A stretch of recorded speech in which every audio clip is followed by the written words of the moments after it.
যে বস্তিতে যে ভাড়ায় থাকে সেরকমই ভাড়া দিতে হবে, কিন্তু থাকবে তারা ফ্ল্যাটে। শুধু বড় লোকরা ফ্ল্যাটে থাকবে সেটা তো হতে পারে না। আমাদের যারা পরিচ্ছন্ন কর্মী তাদের ফ্ল্যাট করে দিচ্ছি, আবার বস্তিবাসীদের জন্য ভাড়া ভিত্তিক ফ্ল্যাট নির্মাণ করে দিচ্ছি। যে বস্তিতে যে ভাড়ায় থাকে সেরকমই ভাড়া দিতে হবে, কিন্তু থাকবে তারা ফ্ল্যাটে। শুধু বড় লোকরা ফ্ল্যাটে থাকবে সেটা তো হতে পারে না। আবার ওই রিক্সাওয়ালা থেকে শুরু করে দিনমজুরও ফ্ল্যাটে থাকবে। আমরা সেইভাবেই স্বল্প ভাড়া, কেউ যদি প্রতিদিনের ভাড়া দিতে চায় সে ব্যবস্থা আছে, কেউ যদি 7 দিনে ভাড়া দিতে চায় সে ব্যবস্থা হবে, কেউ মাসে ভাড়া দিতে চাইলে সে ব্যবস্থা হবে। সেইভাবেই আমরা ইতিমধ্যে 300 পরিবার তুলেছি।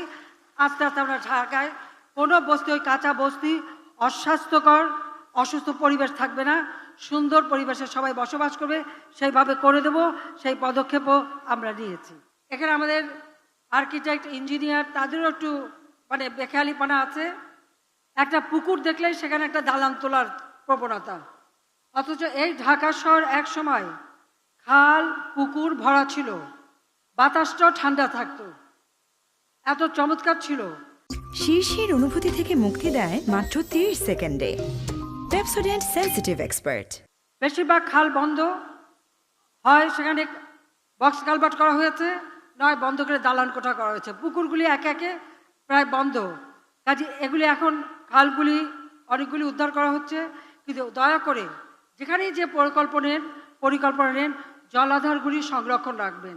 জলাধার সংরক্ষণ রাখলে বাতাসটাও পরিচ্ছন্ন থাকে, এত গরম হয় না, কারণ এত ইলেকট্রিক জিনিস ব্যবহার হয়, এত ওয়েব চলে, মোবাইল ফোন থেকে শুরু করে সব ক্ষেত্রে, যার জন্য বাতাসটা পলিউশন হয়। সেদিকে বিশেষভাবে সকলকে নজর দিতে হবে। আর যেখানে সেখানে এই একটু জায়গা পেলেই একটা নির্মাণ কাজ, সেটা হবে না, পরিকল্পিতভাবে করতে হবে। যখন পার্কগুলি করা হয় খুব সুন্দর, কিছুদিন পরে দেখা যায় যে সে পার্কে বাচ্চাদের খেলার জিনিস নষ্ট, ময়লা আবর্জনা, আড্ডাখানা অথবা মাদক সেবনের জায়গা হয়ে যায়। এখানে আমাদের ওয়ার্ড কমিশনার আছেন, সিটি কর্পোরেশন আছেন এবং স্থানীয় লোক আছে।